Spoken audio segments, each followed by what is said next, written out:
നമസ്കാരം. ഡിവൈൻ ഡിഫറൻസിലേക്ക് സ്വാഗതം. ഓം വരാഹി ദേവേ നമഃ. വരാഹി ദേവിയുടെ കൃപയാൽ എല്ലാവരും സുഖമായിരിക്കുന്നെന്ന് കരുതുന്നു. ഞാനും സുഖമായിരിക്കുന്നു. പഞ്ചമിതിഥി പൂജ വഴിപാട് കൂടാതെ ദിവസേനയുള്ള ശ്രീ വരാഹി ദേവി പ്രാർത്ഥനയിലോ ഉൾപ്പെടുത്തണമെങ്കിൽ സ്ക്രീനിൽ കാണിക്കുന്ന വാട്സപ്പ് നമ്പറിലേക്ക് നിങ്ങളുടെ പേര്, ഡേറ്റ് ഓഫ് ബർത്ത്, നക്ഷത്രം എന്നിവ എഴുതി അയക്കാവുന്നതാണ്. ഇന്നത്തെ വീഡിയോ സ്റ്റാർട്ട് ചെയ്യുന്നതിന് മുന്നേ ഞാൻ എൻ്റെ പ്രിയപ്പെട്ടവരോട് പറയുകയാണ്. ഞാനിടുന്ന ഏതൊരു പതിവായിരുന്നാലും കമൻസ് നോക്കുമ്പോൾ വീഡിയോയ്ക്കുള്ളിൽ കറക്റ്റ് മനസ്സിലാക്കുന്ന മാതിരി ഞാനത് പറഞ്ഞിരുന്നാലും അതിനെപ്പറ്റി തന്നെ ഡൗട്ട് ചോദിക്കും. സോ ഒരു വിഷയം നിങ്ങൾക്ക് ചെയ്യണമെന്നുണ്ടെങ്കിൽ അത് നോക്കി മുഴുവനും കണ്ടാലേ നിങ്ങൾക്ക് അത് മനസ്സിലാവൂ. അതിനാലെയാണ് ലെങ്ത് കൂടുതലെന്ന് പലരും എൻ്റെ വീഡിയോസിനെ പറ്റി പറയാറുണ്ട്. എന്നാലും ടൈം എടുത്ത് എക്സ്പ്ലെയിൻ ചെയ്ത് ഞാൻ വീഡിയോ ചെയ്യുന്നത്.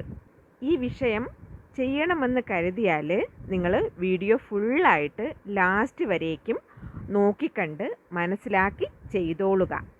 അപ്പോൾ ഡൗട്ട് വരില്ല. റിപ്പീറ്റഡ്ലി കമൻസ് ഒത്തിരി വന്നതിനാലെയാണ് ഞാനിത് പറയുന്നത്. ഇനി നമുക്ക് വീഡിയോയ്ക്കുള്ളിലേക്ക് പോകാം. അതിനു മുന്നേ ഫ്രണ്ട്സ്, നിങ്ങൾ ചാനൽ സബ്സ്ക്രൈബ് ചെയ്യാതെയാണ് വീഡിയോ കാണുന്നതെങ്കിൽ ഒന്ന് ചാനൽ സബ്സ്ക്രൈബ് ചെയ്ത് സപ്പോർട്ട് ചെയ്യണേ. എങ്കിൽ മാത്രമേ ഞാനിടുന്ന വീഡിയോസ് നിങ്ങൾക്ക് നോട്ടിഫിക്കേഷനായിട്ട് വന്നു ചേരുകയുള്ളൂ. ഇന്നത്തെ വീഡിയോ എന്താച്ചാൽ ബ്രഹ്മമുഹൂർത്ത നേരത്ത് വരാഹിയമ്മയെ പ്രാർത്ഥിച്ച് ചെയ്യേണ്ട ഒരു വഴിപാടാണ്. ഈ വഴിപാട് ചെയ്യുമ്പോൾ നമ്മൾ ഒരേ ഒരു ആവശ്യം അത് മാത്രമേ അറ്റ് എ ടൈം വയ്ക്കാൻ പാടുള്ളൂ. ദാറ്റ് മീൻസ് ഒത്തിരി നാളായി, നീണ്ട വർഷമായിട്ട് നടക്കാത്ത ഒരു ആവശ്യം, അത് ഒരേ ഒരു ആവശ്യം മാത്രം പറയുക. അതല്ലാച്ചാൽ കുറച്ച് പണത്തിൻ്റെ ആവശ്യം, അങ്ങനെയാണെങ്കിൽ അത് പറയുക. അതും അല്ലെങ്കിൽ കല്യാണം നടക്കണമെന്നോ, സാലറി ഇൻക്രിമെൻറ്റ്, കടം തീരണം, എന്താവശ്യമായിരുന്നാലും അത് ഒരേ ഒരു ആവശ്യം മാത്രമേ കോരിക്കയായിട്ട് വയ്ക്കാൻ പാടുള്ളൂ. മറ്റുള്ളവരെ ഉപദ്രവിക്കാത്ത ഏതാവശ്യത്തിനും നിങ്ങൾക്കിത് ചെയ്യാവുന്നതാണ്. ബട്ട് ഒരേ ഒരു കാര്യം മാത്രമേ പറയാൻ പാടുള്ളൂ. നമ്മൾ പ്രാർത്ഥിക്കുന്ന ഉഗ്രദൈവങ്ങളെന്ന് പറയാറില്ലേ? കാളി, വരാഹിയമ്മ, പ്രത്യങ്കര ദേവി, മറ്റ് ദൈവങ്ങൾ. ഇങ്ങനെ ഉഗ്രമായ ദൈവങ്ങൾക്ക് മുന്നേ നമ്മൾ ബ്രഹ്മമുഹൂർത്തത്തിലാണ് പ്രാർത്ഥിക്കേണ്ടത്. ഇങ്ങനെ ഉഗ്രമായ ദൈവങ്ങളെ എങ്ങനെ വഴിപാട് ചെയ്യണമെന്നും ഏത് നേരത്ത് വഴിപാട് ചെയ്താൽ അവരുടെ പൂർണ്ണ അനുഗ്രഹം നമുക്ക് കിട്ടുമെന്നതും ഒരു ചില പേർക്ക് ഡൗട്ട് ഉണ്ടാവും. ഒരു സംശയവും വേണ്ട, ബ്രഹ്മമുഹൂർത്തം എന്നതാണ് ശരിയായ ഒരു നേരം. ഈ കാലഘട്ടത്തിൽ നമ്മുടെ ആവശ്യം വന്നിട്ട് നടക്കേയില്ല എന്ന് നമ്മൾ വിട്ട വിഷയം, അതെല്ലാം കൂടെ നിങ്ങൾ ഈ നേരത്തിൽ ട്രൈ ചെയ്ത് വയ്ക്കുമ്പോൾ അത് എങ്ങനെയുള്ള വിഷയമായിരുന്നാലും ശരി, നിങ്ങൾക്ക് തീർച്ചയായും വരാഹിയമ്മ അത് നടത്തി തന്നിരിക്കും. അതിനുവേണ്ടി നമ്മൾ എന്ത് ചെയ്യണമെന്നാൽ നിങ്ങൾ നോക്കിക്കൊള്ളുക. ഇതിനു വേണ്ടിയത് രണ്ട് പൊരുൾകൾ മാത്രമാണ്.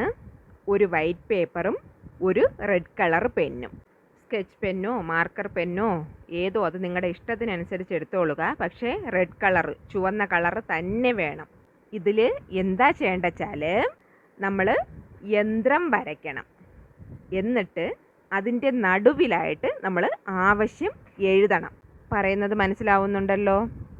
ഫസ്റ്റ് ഓഫ് ഓൾ നമ്മൾ വരാഹിയമ്മയെ പ്രാർത്ഥിക്കുക. നന്നായിട്ട് മനസ്സുരുകി അമ്മയെ അങ്ങ് പ്രാർത്ഥിച്ചോളുക.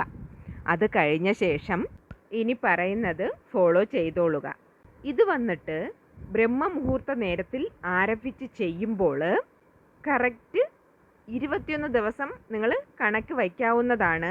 21 നാളിനുള്ളിൽ എന്ത് കരുതി നിങ്ങളിത് എഴുതി വയ്ക്കുന്നുവോ, എന്തിനു വേണ്ടി ഈ വിഷയം നിങ്ങൾ ചെയ്യുന്നുവോ, ആ കാര്യം വരാഹിയമ്മ നടത്തി തന്നിരിക്കും. അങ്ങനെ ഒരു പോസിറ്റീവായ മിറാക്കിൾ റിസൾട്ട് കൊടുക്കുന്ന ഒന്നാണ് ഈ വഴിപാട്. ഈ വഴിപാട് ചെയ്യുന്നതിനായിട്ട് പ്രത്യേകിച്ച് റൂൾസോ റെസ്ട്രിക്ഷൻസോ യാതൊന്നുമില്ല. പൂജ ചെയ്യണ്ട, മന്ത്രം ജപിക്കണ്ട, നോൺ വെജ് ഭക്ഷണം കഴിച്ചാലും ചെയ്യാം, പീരീഡ്സ് ടൈമിലും ചെയ്യാം. യാതൊന്നും നോക്കേണ്ട ഒരാവശ്യവും ഇല്ല. നിങ്ങൾ ഇരിക്കുന്ന ഇടം മാത്രം ഒന്ന് ശ്രദ്ധിച്ചോളുക. ദാറ്റ് മീൻസ് വടക്ക് അല്ലെങ്കിൽ കിഴക്ക് ദിശ നോക്കി ഇരുന്നോളുക. വെള്ള പേപ്പറും ചുവന്ന കളർ പെന്നും എടുത്തല്ലോ. ഞാൻ സ്കെച്ച് പെന്നാണ് എടുത്തിട്ടുള്ളത്. ഇനി നമ്മൾ എന്താ ചെയ്യണമെന്ന് വെച്ചാൽ ഈ പേപ്പറിൽ വരയ്ക്കുക. ഇതുപോലെ ഞാൻ വരയ്ക്കുന്നത് നിങ്ങൾ കാണുന്നുണ്ടല്ലോ. ഇതുപോലെ വരയ്ക്കുക. വരച്ചല്ലോ. എന്നിട്ട് ഈ ബോക്സിൽ ഇതുപോലെ എഴുതിക്കോളുക. നമ്പേഴ്സ് നിങ്ങൾ കാണുന്നുണ്ടല്ലോ. അതായത് ലെഫ്റ്റ് സൈഡിൽ മേലെയായിട്ട് 8 എഴുതുക. അതുപോലെ തന്നെ താഴെയും 8 എഴുതുക. ഇനി റൈറ്റ് സൈഡിൽ മേലെയായിട്ട് 6 എന്ന് എഴുതുക. അതുപോലെ തന്നെ താഴെയായിട്ടും 6 എന്ന് എഴുതുക. 6 പറയുന്നത് പോലെ ഫോളോ ചെയ്തോളുക. ദെൻ സെൻറ്ററിലായിട്ട് ഇതുപോലെ വരയ്ക്കുക. വരച്ചിട്ട് ഫസ്റ്റ് മേലെയായിട്ട് നമ്പർ 1 എഴുതുക. ദെൻ ഇടത് ആയിട്ട് നമ്പർ 3 എഴുതുക. എന്നിട്ട് വലത് സൈഡിൽ നമ്പർ 7 എഴുതുക. അത് കഴിഞ്ഞിട്ട് താഴെ 9 എഴുതുക. മനസ്സിലാവുന്നുണ്ടല്ലോ. ഇത്രയും എഴുതി കഴിഞ്ഞുല്ലോ. ഇനി നോക്കിക്കോളൂ. സെൻറ്ററിൽ empty ആയിരിക്കുന്നില്ലേ, അതിൽ വന്നിട്ട് നിങ്ങളുടെ ആവശ്യം എഴുതുക. ഇത് ഞാൻ എഴുതിയതൊന്ന് നോക്കിക്കോളൂ. ഫോർ എക്സാമ്പിളിന് യുവർ വിഷ്, അതായത് നമ്മുടെ ആവശ്യം, നമ്മുടെ ആഗ്രഹം, നമുക്ക് എന്താ നടക്കേണ്ടിയത് അത് എഴുതിക്കോളുക. ഞാൻ എഴുതിയത് സാലറി ഇൻക്രിമെൻ്റ് ആണ്. ഫോർ എക്സാമ്പിളിനായിട്ട് നിങ്ങൾ വന്നിട്ട് നിങ്ങളുടെ ആവശ്യം എഴുതുക. എന്തിനായിട്ട് ചെയ്യുന്നു എന്നത് നിങ്ങൾ എഴുതിക്കൊള്ളുക. ആവശ്യം ബോക്സിനുള്ളിൽ എഴുതണം. അത് കടം ശരിയാവണമെങ്കിൽ കടം ശരിയാവണം എന്നെഴുതുക. മലയാളത്തിൽ വേണമെങ്കിൽ മലയാളത്തിൽ എഴുതിക്കൊള്ളുക. അത് നിങ്ങളുടെ ഇഷ്ടമാണ്. ഏത് ലാംഗ്വേജിൽ വേണമെങ്കിലും എഴുതി വയ്ക്കാവുന്നതാണ്. കല്യാണം നടക്കണമെങ്കിൽ നല്ല കല്യാണം, നല്ല ജോലിക്ക് വേണമെങ്കിൽ നല്ല ജോലി, പുതിയൊരു ജോലി കിട്ടാനാണെങ്കിൽ ന്യൂ ജോബ്, ഏത് വേണേലും നിങ്ങൾക്ക് എഴുതാം. ഏതെങ്കിലും ഒരു വിഷയം മാത്രമേ നിങ്ങൾ എഴുതാൻ പാടുള്ളൂ. അത് ഓർത്തോളുക. ഇത് നിങ്ങൾ ബ്രഹ്മമുഹൂർത്ത നേരം തീരും മുന്നേ എഴുതുക. മറക്കരുത്. അതായത് ഏർലി മോർണിംഗ് 3:35 മേലെ, 3:35 AM മേലെ 5:30 AM ഉള്ളിൽ നിങ്ങൾ എഴുതിക്കൊള്ളുക. അപ്പോൾ ഇനി ഡൗട്ട് വരും, എല്ലാവർക്കും ബ്രഹ്മമുഹൂർത്ത സമയത്തിന് എഴുതാൻ പറ്റില്ല, അങ്ങനെയുള്ളവർ എന്താ ചെയ്യേണ്ടതെന്ന്. അങ്ങനെയുള്ളവർക്ക് രാത്രി 11:45 PM 12:15 AM എഴുതിക്കൊള്ളുക. ഈ ടൈമിനുള്ളിൽ യന്ത്രം വരച്ച് ആവശ്യം അതിലെഴുതി പേപ്പർ മടക്കിയിട്ട് നിങ്ങളുടെ പേഴ്സിലോ അല്ലെങ്കിൽ നിങ്ങളുടെ ബ്യൂറോയിലോ വയ്ക്കാവുന്നതാണ്.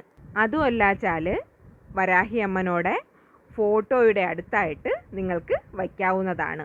പറഞ്ഞിരിക്കുന്ന ടൈം തീരും മുന്നേ നിങ്ങളിത് ചെയ്തോളുക. അത്രയേ ഉള്ളൂ. ഈ എഴുതി വച്ച പേപ്പർ നിങ്ങൾ 21 ദിവസം എവിടെയാണോ വച്ചത് അവിടെ തന്നെ വച്ചേക്കുക. വേറെ ഒന്നും ചെയ്യണ്ട. അങ്ങനെ വച്ചേക്കുക.